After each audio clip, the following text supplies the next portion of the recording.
Hi, Hey, Chris. how are you? Good. How are you? Good. Thanks for willing to do this. Yeah, sure. So I can just before getting to the Noel questions, I can just jump around in terms of your roles and your career and everything.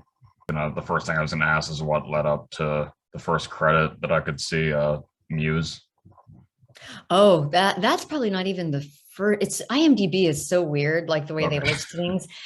We can talk about that, but like, yeah, I'm trying to even think of what my first.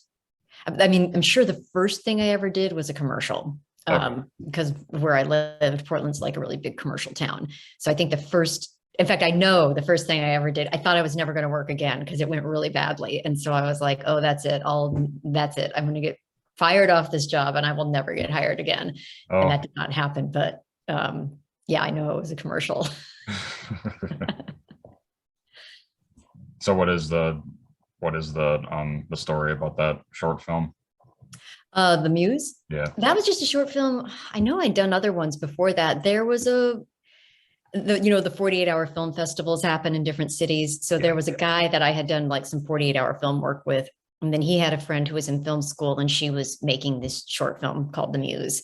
And she asked me to audition for that. And what I remember the most about shooting it was I was in a play at the same time and they were shooting it on like, I think a Friday and a Saturday night. So I had a show that went from like 7:30 to like 9:30 or 10. And then I left the theater and went to set and we shot all night in this flower shop because it wasn't open, so we had to shoot at night. Um, and I was just so tired because I think I had like on Friday, I had a day job at that point. So I'd worked from like 8 to 5. And Oh. then I had driven straight from work to the theater and done my show and then drove from that to set and then did that till I want to say like, I don't know, 5 in the morning, I think. And every time I was not on set, I would like fall asleep. Like anytime I wasn't actually doing something, I was like in the middle of a conversation, like talking to someone, I would just pass out. Yeah. So that's what I remember about that. So were you already in LA at that point or no? No, I'm recent to LA. Like I lived in Portland for close to 20 years, and Oh, was okay. just, and that's a big theater town. Like, I mean, you can, if you're equity, you can make a living doing theater there. So I did a lot of theater and, some commercial and some television and some voiceover stuff, and then moved to LA about 4 years ago. Okay. Yeah. So how did you get into SAG then? Well, I went SAG. Um, there's so little union work in Portland. Like it's actually kind of hard to go SAG-AFTRA. And so I think I did one job um, that was like, I think it was either, I can't remember the order they came in. One was a voiceover and one was a commercial. So do you know what a Taft-Hartley is? Yeah. Yeah, so you get the one for free and you Taft-Hartley, and then the next one you have to join the union. So I can't remember which came first, the commercial or the voiceover, but I did one of them. And then literally like 4 years went by. And I was really young when I did the first one. Like I just was so new in my career. I signed paperwork without really like knowing what I was signing that. And that's on me. I mean, I should have like read stuff better, or my agent maybe should have explained it better to me. But I was like, did then this commercial, and then all of a sudden SAG's like, all right, you owe this much in dues. And I was like, for what? And they're like, well, you signed this Taft-Hartley. I was like, when? They're like, 4 years ago. I was like, oh, and then so I did. And then I went SAG, but then, there's not a lot of union work in Portland. So then I did an audition for like a year after that, like because they're just, and I called my agent and I said, and for voiceover, because at that point, SAG and AFTRA hadn't merged. Yeah. So I was just AFTRA. There wasn't enough SAG work for me to go SAG at all. And so then I remember calling my agent and I said, did I do something wrong? Because you haven't sent me any auditions. She's like, I just don't have anything to send you Oh, because you're union. So right. smaller cities are very tough to be union in. Mhm. Yeah. So how did you get involved on getting a role on Leverage then? That was through my agent. They had an audition for that, and I went in and auditioned, and that was the first like TV thing I'd done. And Jonathan Frakes directed that episode, Mhm. from Star Trek, and Yep. he's the nicest guy. Like people on, like all the actors on set, like the famous actors, just loved him. You could tell, and he was just very funny and very nice and warm. Like for my first experience on a TV thing, I couldn't have asked for a better experience. I know other people shot because they have different directors for different episodes. So I had other friends who worked on different episodes of it and didn't have as positive of an experience. But I think a lot of that has to do with who was in charge that day. And he set such a good mood on set, and people liked him so much. And it just was a really fun experience. Yeah. Yeah. And were you just trying to pursue anything in terms of acting, or did you get like a preference for voiceover once you started doing it? Or When I started acting, I was mostly doing theater, and then I got a non-camera agent. Like it's so interesting because I'm in Portland, we would refer to it as like an on-camera agent, and here you've got a commercial agent and a theatrical agent. You know, like it divides it out for even the type of on-camera work that you're doing, so it's a lot more specific. But there, it was all kind of lumped together. So I got that. So that's when I started doing like commercials and industrials and a little bit of TV. And then through that agent, every now and then she'd have me audition for voiceover. And I loved it when I got to do it. I thought, well, this is great. I don't have to memorize anything. I don't have to put makeup on. Nobody can see you. You know, if you screw up, it's not like on stage where you have to figure it out. You just go back, and it's like not with film where they're just on much more of a time constraint. Like it's much faster to fix mistakes. So I loved doing it, but you know, there just wasn't as many auditions as for voiceover as for things like commercials and industrials and TV. So then there was an agency opened in Portland called In Both Ears, who I'm still with, and I signed with them. And that was the first time I was working with an agency that was just doing voiceover. okay. Yeah. So did you become Rosalina prior to working on the Grimm series, or was that after? I think Super Mario 3D World came out in like 2013. Yeah. And then Grimm, are you on IMDb right now? Can you see? Yeah, it's What year does it say Grimm was? I don't remember. 2014. 2014. Okay, so yeah, it was right after that. Yeah, for Rosalina, like when I found out I'd booked it, I was about to do a performance. Like I was at the theater in the dressing room, and I remember telling people in the dressing room that I booked it. So like when did that happen? What year? I have no idea. Okay. Yeah. I'm sure you've been asked like everything you could be asked about Rosalina at this point, but did it take you a while to personally relate to her character, or was that kind of immediate?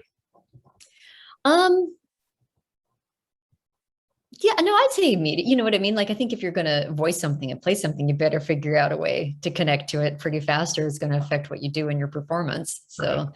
yeah. Do you think that you relate more to her or to Noel? Ooh, I don't know. That's such a good question. I mean, different aspects of both of them. Trying to think, like, I mean, you know, they're both nurturing characters for sure. You know, like you think of Rosalina with the Lumas and everything, and that kind of mothering type of a thing.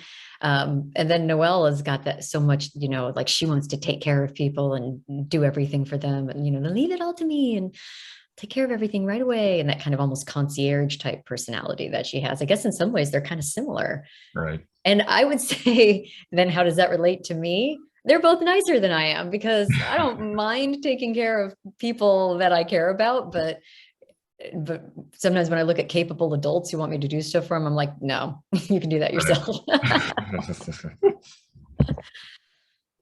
And it is interesting, was the male Kana for the Fire Emblem series, was that the first time you had done a boy voice for voiceover stuff? Yeah, it was actually. And I loved doing it. My voice is kind of low for a woman, so it translates well to boy voices. That's so hard to say.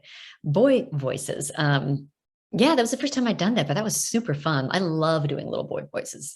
Like if you listen to my demo, like one of the first things I have on there is a little boy voice that I do. And I don't know. It's just so fun. I mean, now I think things are changing in terms of gender and people being able to kind of switch between things and roles they play. But certainly when I started, that wasn't the case, you know, so you weren't getting to play anything but your own gender, you know, and you could, as an actor. So in voiceover, to suddenly be able to be like, oh, I can try and do a voice for a little boy. That was super fun. Was there much more difficulty with doing that role specifically, with all the efforts and stuff involved too? No, I mean, the efforts between something like Fire Emblem and Rosalina, that's actually pretty similar, Okay. you know, in terms of the type of stuff you're doing. Like they call it taking damage, and it's just like different levels of it, you know? So it's like bumping into a wall, like, you know, a little bit. And then if it hurts more, and progressing through that. Right. Yeah. That is always something I like to ask voice actresses who also do boy voices. Do you have a particular process, or does it just depend on what the character is? I will say it's like easier to do a boy in the morning when my voice isn't as warmed up. Like the more my voice warms up over the day, the higher it sounds. And it can be sometimes harder to get it down and be a little like, especially if I want it to sound gravelly. Like sometimes if I get auditions like right after I've woken up and I'll see it's for they either want you to sound like a woman with a gravelly voice or they want a boy voice. I will try to record those early in the day. Okay. Just because my voice isn't as awake and it sounds deeper. It's, what's actually great is if you have a cold, so, but you can't maintain that, right? Like you can't be like, I was sick when I auditioned and then I was healthy when I got the job. Like it's really hard to recreate a sick voice, like a genuine sick voice, but sometimes a sick voice sounds so good, depending on what you're doing, it can sound fantastic. Or if you were doing something the day before that involved a lot of yelling and screaming and your voice is a little more roughed up, that is something I think about sometimes when I remember auditioning for something once and I thought, if they like this, I'm in trouble because I will like by the time this project records, I won't sound like this anymore. I think I had a bad cold. And I was Oh, like, it sounds really interesting right now, but I won't be able to recreate that later unless I get sick again in the exact same way. right. Yeah. And what is the case so far where you've had to alter your voice the most for a voiceover project? Um, Well, I've done some stuff for this company called Madhead Games, and some of those voices are like demon voices and stuff that I've done for them. We are down here and you're talking like this. And you got to be careful with like I would probably be really hesitant to do a voice like that for a series regular on something because being able to whatever voice you do as a voice actor, you want to be able to do it easily and consistently for the amount of time that you're going to need to do it. So if it's like 2 or 3 lines, no problem. I'll do like a difficult voice. But if it's something that I'm going to have to do a lot, I really think about that because if it's really hard on your voice, you can like lose your voice mid recording or not be able to maintain it or just be in a lot of physical pain. Like I do a lot of audiobooks and something that's tricky with that because there's a series that I've been working on. Sometimes characters are introduced in the book and you think that character is only going to show up in this book and I'm never going to see them again. So you give them a very specific type of voice and then they come back and you're like, oh no, like now they've got like a much bigger role, like they were introduced. And so it's really tough to try to gauge sometimes like, what should I do for that character? And if I do, am I going to regret that later on? Hmm. It's hard. Like sometimes things that you've pitched really low or you're using a lot of your throat, it's not good for your voice. Certainly for them when you want to go back and sound smooth and normal and like an announcer for something else you're working on. Hmm. One of my signature questions is maybe this could just be in general too if you haven't gotten to do this with voiceover yet, but what is the darkest emotional headspace you've had to get into for a role so far? If there is a voiceover one, otherwise in general is fine. Hmm. For voiceover, not so much because voiceover is so quick. You know what I mean? Like Yeah. the amount of time that you spend recording, it's not that, I mean, like when I think of just as an actor, I remember one time I was working on a play that the storyline is about I was part of a married couple and the husband is cheating on me and I literally come home and catch them and there's this huge confrontation scene and the girl that he was with is like really mean to me and then the guy is pretty unapologetic and it's kind of like, yeah, this is happening because you're awful, like, I cheated on you because you're impossible to live with is basically what he said. And it's really an unfair scene and it's really they're both of them being so cold to her, like this horrible thing happens and they're being really mean. And the actor who was playing my husband is a dear friend of mine. We've known each other for years, really close friends. And then the girl playing the girl was a new friend. Like I met her through that show and we'd been like hanging out and getting along great. So the day we were really rehearsing that scene, and literally doing it over and over and over and over again, like it's 7 or 8 hours of rehearsal and then doing that scene for a few hours within that of these two being horrible and it's made up and that none of this is real and in between working on it you're all just back to normal. But I went to bed that night and I remember like suddenly bursting into tears and thinking, why am I crying? And I'm like, I think as I spent an entire day pretending and inhabiting the idea of something like that happening to you and how upsetting that would be and how emotionally brutal something like that would be. And I was like, I think I just need to cry because like I'd spent the whole day kind of living in that headspace and recreating the feeling of that happening and being emotional as the character. And then because it was coming from two people that I liked, you know, imagining, and they were being really mean in the scene. So then I think at the end of the day, you felt like people were mean to you all day and people you liked were mean to you all day. I don't know if that makes sense, but Yeah. that's one of those days where I remember going, why are you crying? Nothing bad has happened today. And it's like, I think because I lived in the space of this character being devastated all day long. Right. But Yeah. for voiceover, no, because like that session is fast, or if you're in a bad thing, usually you're moving through it kind of quick. So Mhm. you're talking about maybe an hour or two of that. Has there been any kind of dark, intense stuff with TV or film roles so far? Yeah, I guess moments and scenes. I did a scene, you know, it's been interesting because, you know, that whole shooting on the Rust set that happened, Yeah. that's been all over the news. Uh, I was thinking about this film that it's not out yet, but there's a film I worked on where like, there's a scene where I was playing a mom where a kid is holding a gun on her, like a little kid on set was. And I will say that that's just an intense experience. Like, having another actor, and especially when it's a kid and you're not as sure what a kid is going to do on set, where you're like, I'm really hoping that everyone's safe and that that kid just for fun, you know, doesn't be like, oh, ha, ha, I'm going to try and fire this or something. But it all went fine, thankfully. But I guess moments like that are really intense. Mhm. You know, anytime you're working with stuff where you're not exactly sure what to expect out of people, and certainly any kind of a short film where you're only working on it for 2 or 3 days and you don't really get to know people, and you have to do anything that involves combat or anything where you really like, you know, someone's going to do anything that involves a lot of trust of that you're not going to get hurt in that process, that everyone involved is being really safe. And um, those kinds of things can be intense and dark and nerve wracking just because you don't know what's going to happen. Right. I was going to ask what your experience working on Grimm was as well. Grimm was great. It was such a great group of people. It was really fun. The special effects on that were really fun, you know, because Yeah. you morphed into these characters, and that kind of stuff was just really interesting to be a part of. I had never done that before, where they put all the little dots on your face and then put you at this like white booth and get different expressions, and then they, you know, so that they can morph you into the creature. So that element, I love special effects type stuff, you know, being involved in that and kind of seeing how they make it all work. That was really cool. And then just like I've shot for that show like on location and on the set that they had created for that. They had the different sets. So that was really neat to see. Super professional set, super friendly set. Everybody on it was really nice, that I worked with. So yeah, very positive experience on Grimm and Leverage both. It's so exciting to be a part of a show that's that professional. Yeah. You know, especially in a city like Portland, where a lot of stuff you're doing is 48-hour film festivals where everyone's just kind of figuring it out, and it can be a lot of fun, but it's not the same level of professionalism where you've got people who are really, really experienced and good at their jobs doing things. And that just creates a really different environment. Just a general question: have you been starstruck in any kind of situation so far? Oh, I mean, I've worked with, you know, what's interesting is I've worked with some people who like ended up having great careers, but it was early before, like I worked on, there's a play, like a playwrights festival that I worked on in Portland at Portland Center Stage called the Jaw Festival.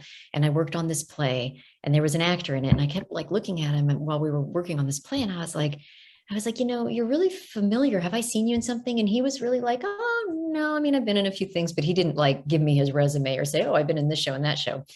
And then I think like right after the festival closed, I like am watching TV and Spider-Man 2 is on. And I'm like, that's Ty Burrell. And this was right before Modern Family had come out. Like Wow.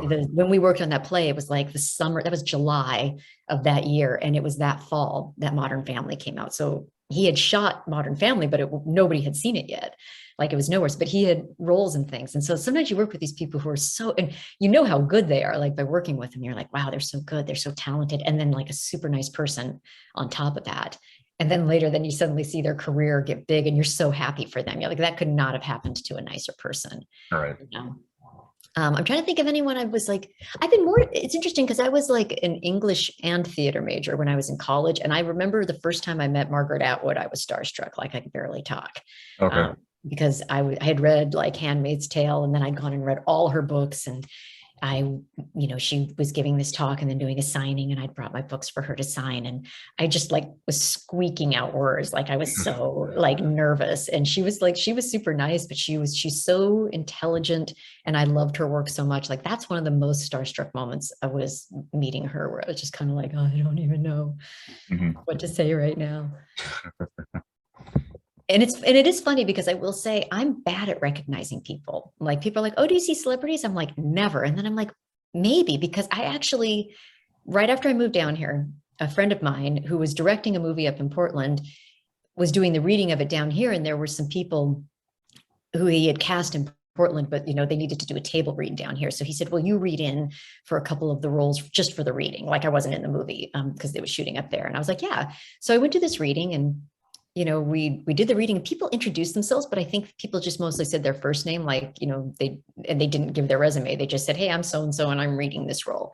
So we do the whole reading, and then there was a lunch afterwards, and I'm sitting next to one of the actors in it who had one of the main roles, and we're chatting, and he mentions at one point that, he had been in this sketch show that had been on TV. And I was like, oh, what was it? Because I love sketch. And he was like, oh, it was The State. And all of a sudden I'm like, you're Joe Latrulio. And I have been listening. I watched him do a whole reading. I had watched every episode of that show, and he has a career beyond that show. But I mean, I watched him do a reading. He introduced himself, and I sat next to him, talked to him before I clicked it all together in my brain. I know exactly who you are. I've seen every episode of that sketch show that you were in. I've seen, Brooklyn Nine-Nine, like all these things that you've done. And it just like my brain just didn't connect that's who I was sitting there next to, and that's who I'd been watching. So I'd probably be more starstruck if I remembered and recognized people more than I do. It's just like something I'm bad at. I'm probably in the grocery store or in restaurants sometimes next to people who are very famous. Like I remember walking down the street and with a friend, and I think is his name Sam Waterston, like gray hair and a mustache. I think that's who it was. I was with a friend, and they're like, that was so-and-so. And I was like, who? And like looking around, they're like, he looked right at us. We walked right by him. I was like, I was talking and I didn't notice. And yeah. So that ruins my ability to be starstruck, I think, if I don't know who someone is. Like if I don't know that I'm going to be meeting them, I don't always realize I'm meeting them. Right, yeah. So what is your personal story on how you got involved with Genshin? I had signed up for a workshop, for a video game workshop, and Chris Faye, who directs Genshin, was teaching it. And I didn't really know any of his work, but I just took the workshop from him. And for a year after, he was really cool. Like he's just like the nicest guy. And then he'd given out his email at the end of the workshop and said to people, stay in touch. So I did. Like for a year, I would email him and be like, hey, just, I took your workshop, and anytime you have something you might, be interested in having the audition for, I'd love to audition. And I just kind of did that periodically for a year after I'd taken the workshop. And then finally one day he sent me the audition for Genshin, and it wasn't for Noelle. It was actually for a different character. And I didn't hear for a while. Like I sent my audition in and then didn't hear and completely forgot about it. And then got an email, and it was like, I had booked Noel, and I think I had forgotten the name of the character. So I was like, I thought that's what I had read for.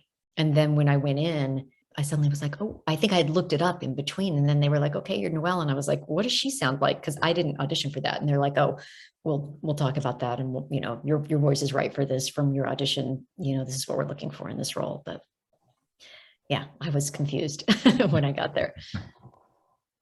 So is that pretty it seems like it's sort of close to your normal voice. Yeah, it's pitched higher for sure. She's more up here. I kind of, do more, the voice is more in my head, where I'm talking more lazy and in my chest right now. But it's not hard. It's not a strain on my voice to do Noelle at all. Like I could do that for a long time. Okay, yeah. Some of the questions people had, the highest rated one was like what your single favorite line is. I do like the, leave it all to me, all of it, whatever it is, just because I feel like that's kind of the epitome of Noelle's character, of just wanting to help all the time, like just so wanting to be of service to people. So that one to me kind of, if I kind of think of a line that makes me most think of the character, that would be it. Okay. And somebody asked, how did seeing how she looks and images of her, if that affected your performance? Like what your first impression was? I just remember thinking the artwork was so cool. Like the costume and the look of that character is really, really cool. Like it is really exciting. Like when you audition for it and you don't know what sometimes people will send you, like sometimes when you're auditioning for stuff, they will send you the artwork for things and and other times you don't. I think artwork is incredibly helpful. Like if you get that ahead of time and you're like, oh, this is what the character looks like. And then you kind of come up with what you think they might sound like. I'm super visual. So putting all that together, I love that. Like when I have an idea of what the character looks like when people send artwork, I love it. But it is really cool when you don't know what a character looks like and then you get sent and then you get to see like, oh, this is, what this is. Because I want to say most of the time on animation and video game stuff, there's images most of the time, but not every time. Yeah. So I love that though. And I love Noelle's look. And I'm so knocked out by like the cosplay that people do with that, like the level of complication, like in her costume. It's so detailed and like, just like even her, I don't know what to call it, like her boots, and like it looks almost like she's got armor on, like all those different pieces. That's a ton of work right there. And was there any, when you were developing the voice, was there any reference to base it off the Chinese or Japanese? No, they didn't actually ask me did they? I don't think they did. Okay. I'm pretty sure they didn't. Oh, so here's the thing. When I did the audition, they sent a voice reference of a completely different project. And they said we're looking for something kind of like that. But remember, I was also auditioning for a different character. So whether or not like what I did in connection, like kind of using that as a reference and then did the voice, and I'd actually have to go back and find that audition and listen to it again.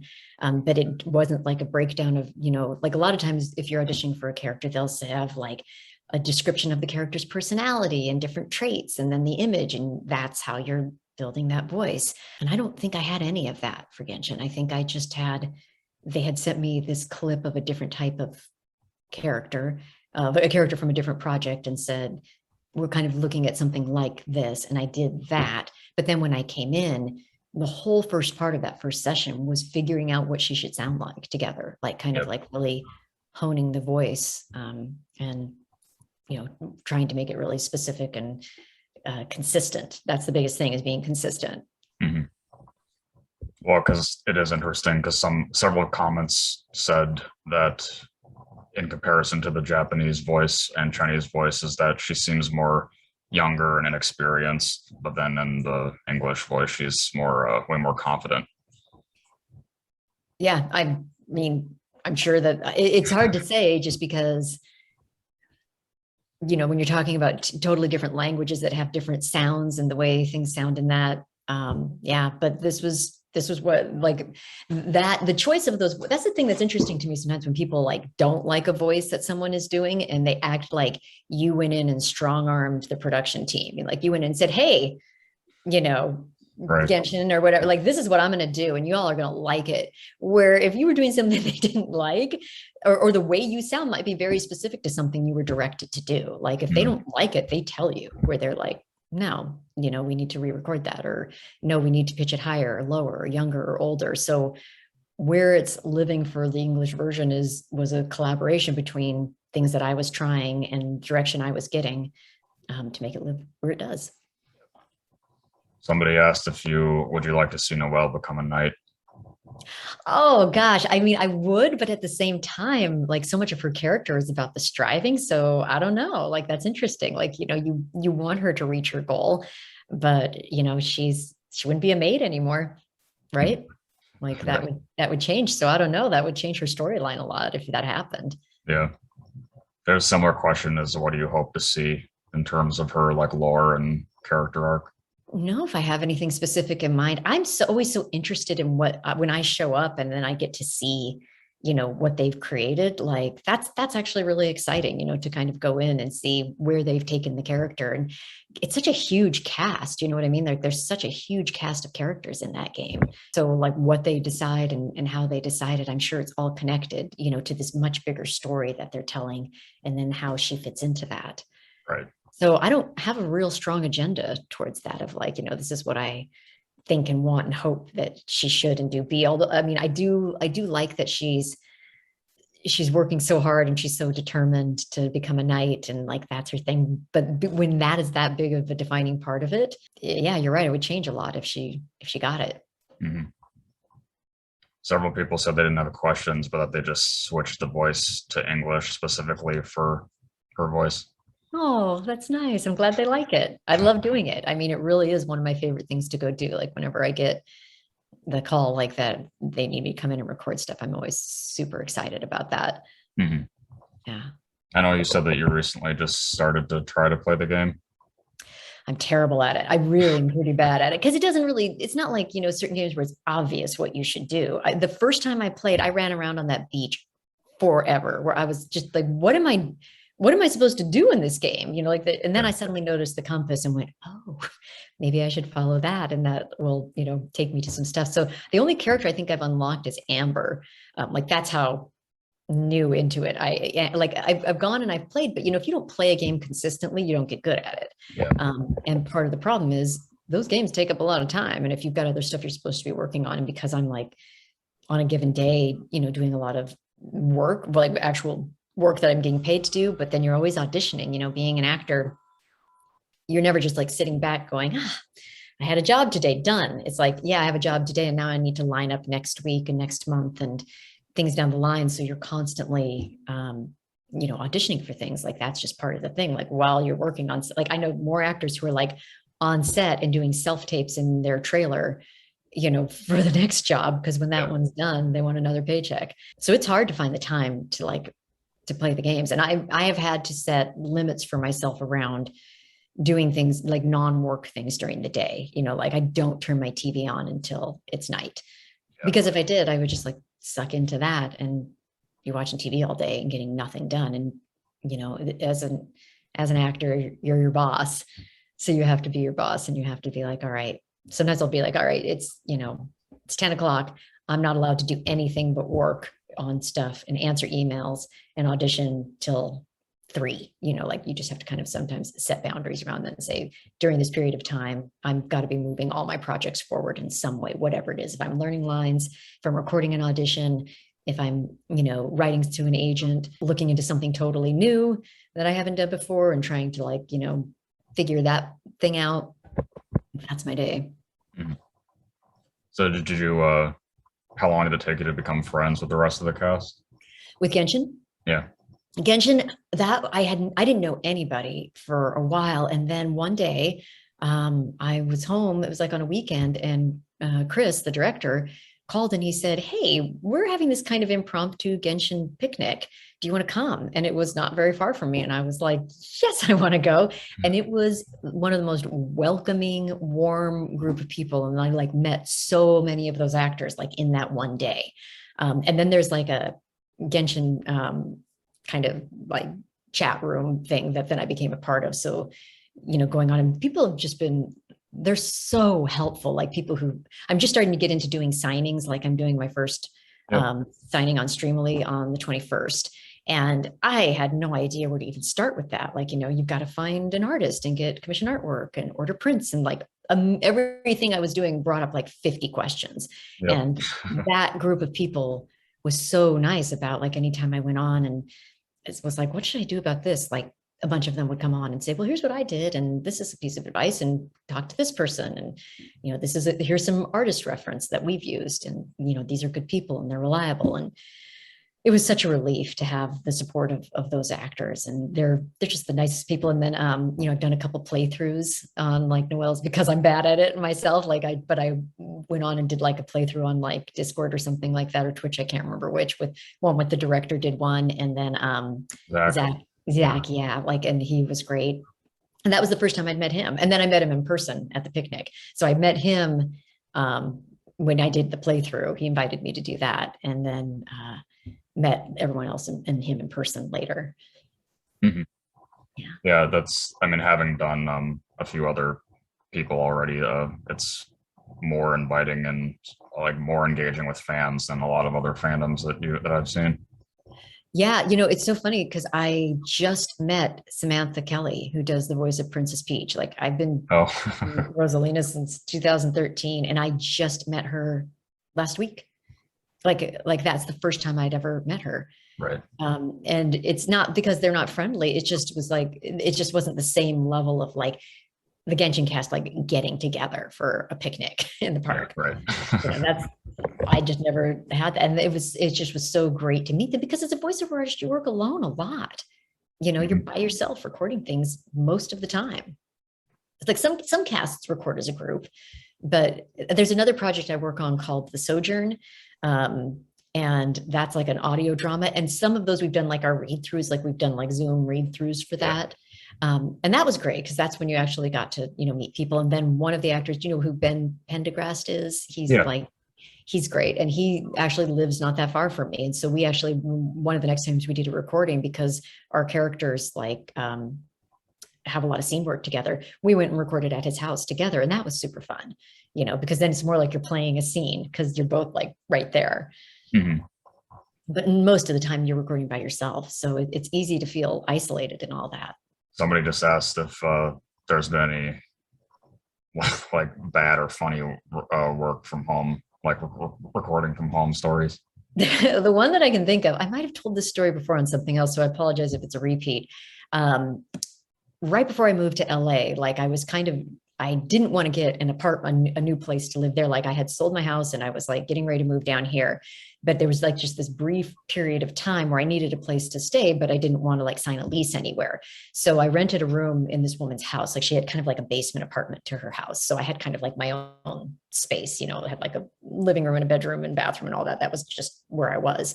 But like while I was there, like I think every month she had a cleaning lady come in and clean. And so she said, oh, the cleaning lady is coming in this day. And usually we, I'll try to be gone. So she can just kind of get in and do it. I was like, no problem. So I left for a few hours. And then when I came back, she was still there. And I had met her on my way out. And English was not her first language. I can't remember where she was from, but she wasn't a native English speaker. She spoke some English, but not a lot. And so I came back I think we were supposed to be gone for like 2 hours, but I was gone for longer than that. And when I came back, I had some lines to record for a video game. And so I went down into the like walk-in closet in the basement area and I was recording and it was a demon voice. And the line was, I told you to leave, but you wouldn't listen. So I'm down there going, I told you to leave, but you wouldn't listen. And I'm doing that a bunch of different ways over and over. And all of a sudden I hear footsteps and a door slam. And I'm like, oh my God, she was here. Like she heard, and I was like, did she hear this noise, this voice coming up from the basement, like this demon voice? And and so I remember telling the woman who owned the house, if your cleaning lady doesn't want to come back, that might be my fault. And just so here's what happened. And she laughed. She thought it was funny, but I was like, I feel bad because she doesn't know what I do for a living. Like she doesn't know, like she either was probably like, thought that girl is back and she's crazy because she's down there like talking in that voice, or who knows what she thought. Like if she didn't realize that I was home, like she didn't hear me and I didn't hear her. I wonder, I just have always like felt bad about that. Mm-hmm. Yeah.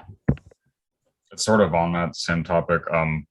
Earlier when you said that the first kind of acting experience you had like went so bad that you didn't think you'd work again, can you like talk about that? Or sure, yeah, no, it was a commercial. It was such a newbie thing. Like I was so new. So first of all, they wanted someone who could do an Australian accent, and I was at that point where I'm like, yeah, I can do an Australian, like without kind of thinking about, can you do it for a while? Can you do it for like not just like a line, but in the audition, they don't have you say very much. So I went into the audition and I remember doing this Australian accent that worked for them somehow, that they were like, yeah, that's great.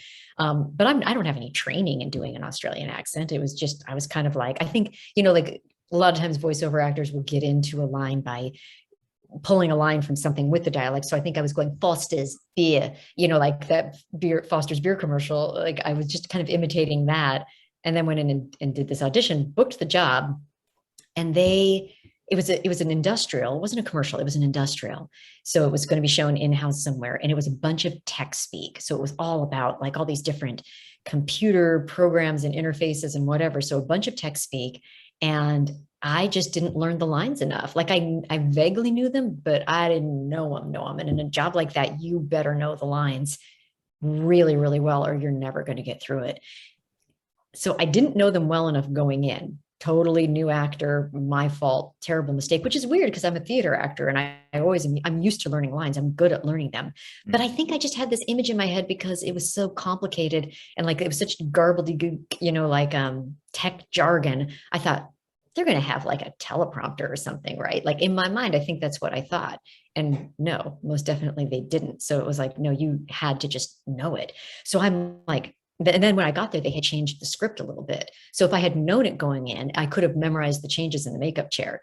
But I was literally kind of starting, like doing all this work that I should have done before I got there. And I remember they had like a fisheye lens on me, like it was like a really close up shot. So it's not like, even if I were to cut my eyes away, like if I had the script over here, you would have totally seen me look. It was brutal and I couldn't get through it. And the more I wasn't able to get through it, the worse I was doing and the more upset I was getting. And I've seen this happen to other actors. Like the more upset you get, the more quickly it all starts going downhill. And it was taking forever. And suddenly people who had been called later, it was their time was coming up and they should have been shooting and we were still trying to get my stuff. And I was like, we finally got through it, but it was awful. And I was so embarrassed and just like so disappointed in myself that I hadn't been more prepared. And I remember I went home and I called my friend and I cried and I was like, I'm never going to work again. They're going to tell my agent, this is so terrible. And he said, Laura, don't worry. I remember one of my first jobs, all I had to do was move a box. Like I had to pick up a box and I had to move it somewhere else. And the client was there and they kept saying, he's moving it weird. Like they were like, he's moving a box. It's just like, I'm going to take this here. I'm going to set that there. And they didn't like the way he was doing it. And I'm like, okay, that makes me feel better because that would be even harder. Like he didn't even have to talk, but him just like walking around was like wrong. So he told me that story and we kind of laughed. And then I continued to work a lot and it was fine, but I was never unprepared like that again. Like I learned my lesson. And years later, I worked on this job with this girl who was like, it was all this medical speak. We were playing nurses and she had like a bunch of lines. And I said to her when she got there, listen, because it was like a 5-day shoot for me, but she was there on the first day. And I said, they're being really, really strict about being word for word. Like if you are not word for word, they will stop you and make you go back. So are you word for word? Because if you're not, start getting word for word right now. And she goes, I'm fine. And she wasn't even close. And what happened to me that day happened to her. And I felt so bad because I knew exactly. And I remember I just finally said to the cameraman, I picked up the script and I just said, okay, tell me when you can see the piece of paper. And he was like, stop. And she read her lines off my face like that. Oh. Like that's how we got through the scene. Yeah. Bless her heart. I mean, it happens to the best of us, but that was brutal. Mm-hmm. Since you've been in LA doing voiceover stuff, has everything been kind of overtly positive with experience? Yeah, I've had really good experiences here. I think what's interesting and fun about LA is there's so much work.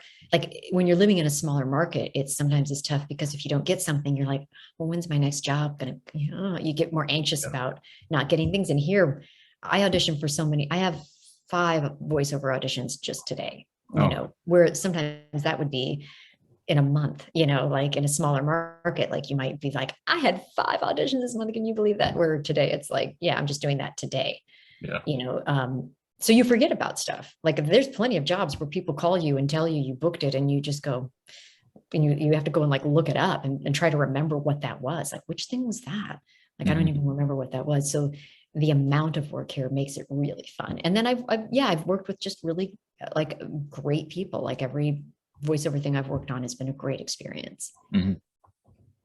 Back to Noel question. Somebody said, if you could give her any advice, what would you say? Be nicer to yourself. She's so hard on herself. You know what I mean? Yeah. She's just like, I just need to study more and harder and do more work and try harder. And I'd be like, take the day off. You'll do better. Go clear your head. Yeah. Was there, as the role started to get going, was there like a default line that you had to get into character right away? That leave it all to me one is one, definitely, because it was one of the first lines we recorded. Like they always play you reference. Like when you go back in, if you haven't been in for a while, they'll play you reference just to make sure that you remember what you were doing. Because who knows what you were doing in between. Like if you've been like working on something totally different, it's easy for characters to bleed into each other. So that one and Steady as Stone is one that I'll use a lot, just because that's a quick one. Then she says it a lot, to try and get into the voice. Do you have a favorite character interaction between her and like other main characters? I love her hangout, like where she plays with the player when she hangs out with the player character. Like I thought that hangout was very sweet. Yeah. Yeah, that's a lot of them that were already answered. Is there anything that you want to say to the Noel community? I mean, thanks for playing the game. Thanks for the Noel love, and I love when people uh, have questions and want to interact around that and stuff. It's great.